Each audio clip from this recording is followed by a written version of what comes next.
Là, tu vois un peu le résultat. Moins J, d'accord? Plus le O divisé. J'ai mis tout en nombre complexe. Le I représente le nombre complexe, d'accord?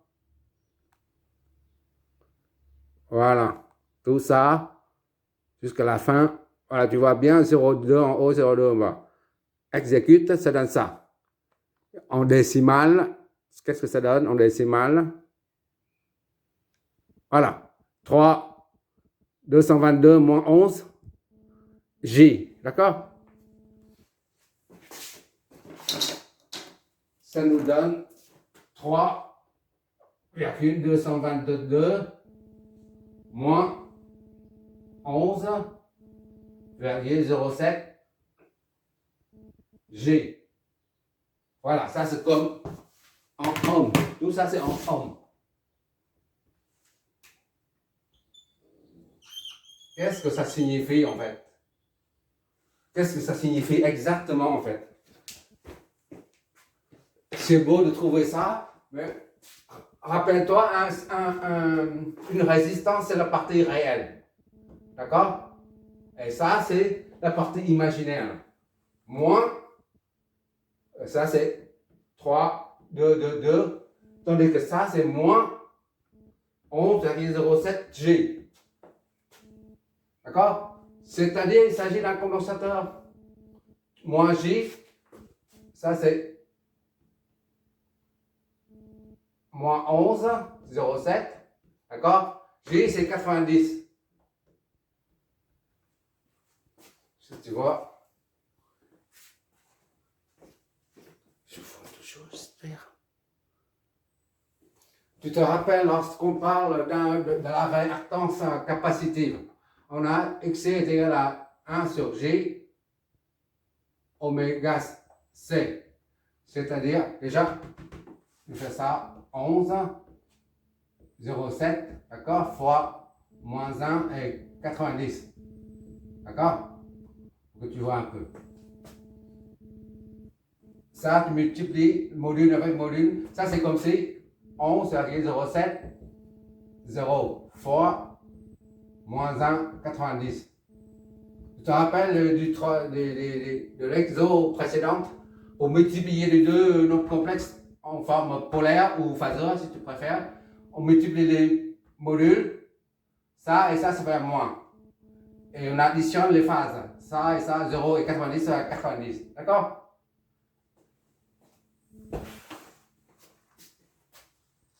Ça équivaut à ça. 11,07, c'est comme si 1,07 et 0, d'accord? Or, on a dit que la réactance capacitive est égale à ça. C'est-à-dire est égale à moins G sur oméga C. D'accord? Est égal à 1 sur oméga C fois moins G. Or, G est égal à 90, on a dit plusieurs fois. D'accord? Donc, ici, là, XC est bien 1 sur oméga C fois moins 1,90. D'accord? Tu compares ça et ça. Moins 1,90, moins 1,90 et 11,07 représente 1 sur oméga C est égal à 11,07. Ça nous indique, ça n'a pas d'importance, mais ça permet de dire que moins 11,07 G qu'on a trouvé ici correspond à un condensateur. Autrement dit, là, ici, là, A nous donne le circuit équivalent. Circuit équivalent. Et ça, ZAB est équivalent à une résistance R qui est de 3,222 ohms plus un condensateur de Donc la réactance, c'est ça. C est de combien il faut calculer, il faut mettre ça dedans. La réactance, c'est 1 sur oméga C. C'est 11,07. D'accord? Tout ça, ZAB là, est composé de 5 éléments. Maintenant, on peut réduire ce circuit à celui-là. A, ici, et B là. C'est lui pareil au même. AB se retrouve ici, AB. D'accord? Que ce circuit, tu réduis comme ça là. Voilà. A et B. 3,200 ohms plus C. Voilà. Ça, c'est 11. La réactance XC est égale à 11,07 ohms. D'accord? L'opérateur et le déphasage nous renseigne sur la nature de la réactance. Quand c'est négatif, on voit ici qu'il s'agit d'un condensateur. Et quand c'est positif, c'est une réactance inductive. Quand c'est positif, J oméga L, on met oméga N devant, ça fait J. D'accord? Donc oméga L fois 1,90. J est égal à 1,90 là. Oméga N te laisse comme ça. Là c'est plus, là c'est moins. Tu vois? Quand tu vois ainsi moins là comme ça, là, un nombre complexe dont l'imaginaire est négatif, il s'agit d'un condensateur. D'accord? Là, il s'agit d'un condensateur qui est ainsi moins. C'est un condensateur. Mais là, ce que tu trouves, par exemple, ici, c'est plus 11,07 par exemple. Et bien, ce sera une bobine, inductance. Puisque le J, là, c'est positif ici. Là.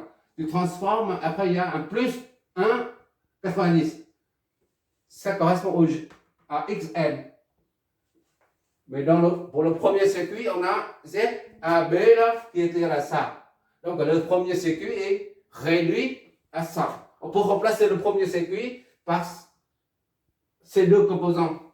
Ce que tu verras, là, le résultat des simulations.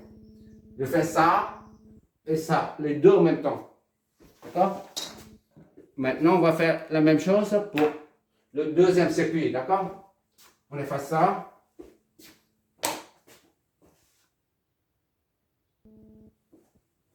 On va mettre ça oméga 1, c'est-à-dire l'impédance dépendante de l'oméga 1. D'accord? Oui, ici, premier circuit, ça c'est l'oméga 2. Voilà. Pour le deuxième circuit, on va attaquer directement dessus. On va appeler ça A, B, C, D. C et D. Voilà. Maintenant, comme tout à l'heure, on a calculé ça. Maintenant, on va calculer ici, d'ici à là, la première branche, deuxième branche et troisième branche. D'accord? Pour cette branche-là, je vois toujours. ZAC, là, AC est égal à X. C'est 1, le nom complexe, plus R1. D'accord? Est égal à R1 plus ou moins J oméga C1. D'accord? Voilà. Donc, ZAC est égal à R1 moins J sur oméga C1. C'est notre première impédance.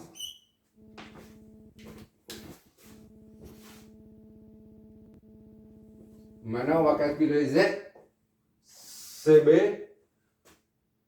ZCB est égal à la réactance. X C2, capacité X C2, d'accord? Il n'y a que ça. D'accord? Parce qu'on prend seulement cette branche. Est égal à moins J sur oméga C2. ZCB est égal à moins J sur oméga C2. D'accord?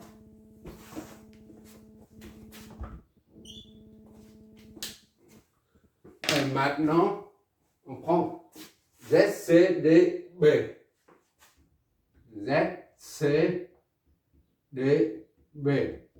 est égal à R2 plus ça. R2 plus ça, XL, un rappel, J oméga L. D'accord? XL, la réactance inductive. Donc on applique ça, la formule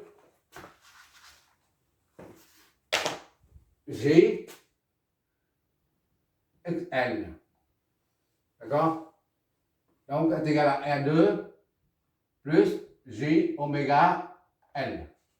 Bien sûr, oméga ici, oméga là et oméga là concerne est égal à 10. Hein. C'est pas comme tout à l'heure. Ça c'est oméga 1, ça c'est oméga 2. D'accord? Oméga 2 est égal à 10 radians par seconde.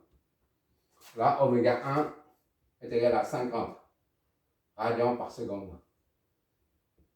D'accord? Pour les deux sources différentes. Donc, ZCD B est égal à R2 plus J oméga N. Voilà, notre troisième. Maintenant, il suffit de calculer ZCB avec la combinaison des deux là. D'accord? Z, c'est la somme C si tu veux. Somme C, B. Voilà. La somme de ça et ça en parallèle. Aux bornes C et B. Est égal à ça, CB là. ZCB parallèle avec ZCDB. CDB. D'accord? Je mets là. CB, CDB. C'est-à-dire ZCB produit sur somme. DB sur CB plus ZCDB. D'accord? Produit sur somme. Z somme CB. Et donc, CB c'est moins J sur oméga C2. D'accord? Fois ZCDB, c'est là. R2, CDB R2 plus J oméga L. D'accord? Le tout divisé par ZCB, c'est ça. Moins J sur oméga C2 plus le produit sur somme. J oméga L. D'accord? CB. Et l'impédance totale aux bornes de AB, ce sera ZAC plus ça. Z in est égal à ZAB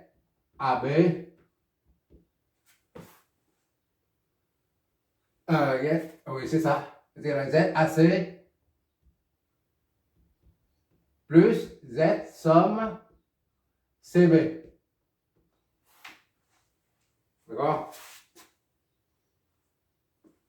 Et donc, est égal à SAC, c'est R1 moins J sur oméga C1.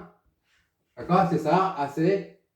Plus Z, somme CD. C'est plus tout ça. CB, plus tout ça. Plus moins J sur oméga C2 fois R2 plus J oméga L, d'accord, sur tout ça, sur moins J oméga C2 plus R2 plus J oméga L. Maintenant, il suffit de remplacer par le valeur. D'accord? Pour trouver Z in en fonction de oméga 2, ZAB en fonction de oméga 2. On va remplacer vos. On va calculer pour voir ce que ça donne. Calculatrice. On va mettre la valeur. R1 c'est 20 ohms. Z1 oméga 2 est égal à ZAB oméga 2. D'accord? R1 c'est 20. Moins J sur oméga 2 c'est 10 fois C1. C1 c'est 2 millifarads en farad. Voilà. Plus tout ça, moins J sur oméga c'est 10 fois C2, 4 millifarads, moins 3 farads. D'accord? Multiplié par R2 c'est 50. Plus J fois 10, oméga c'est 10, fois L c'est 2. 2 en riz. Je me note, je vois pas.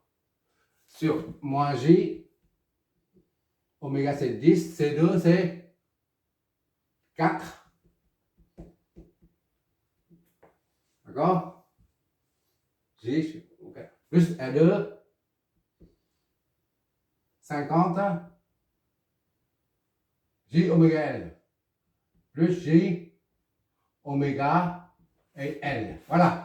Tout ça nous donne ZAB oméga 2 Zin oméga 2 est égal donc à, on va utiliser la calculatrice, sinon on s'en sort.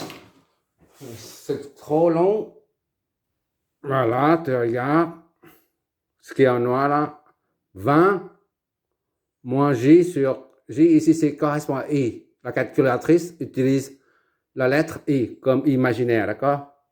Mais je vais te dire pourquoi j'utilise le J à la place du I. Voilà. Tout ça divisé par moins J sur 10 et quelques. Et enfin, voilà. Ça donne ça. Et en décimale, ça donne ça. D'accord? 32 et moins 76, 73 imaginaire. On va mettre tout ça. 32,376 moins 67 et 73,762 G. Tout ça, c'est en ohm. J'aimerais bien ça tombe sur un plus parce que pour avoir un autre circuit. Mais c'est pas grave.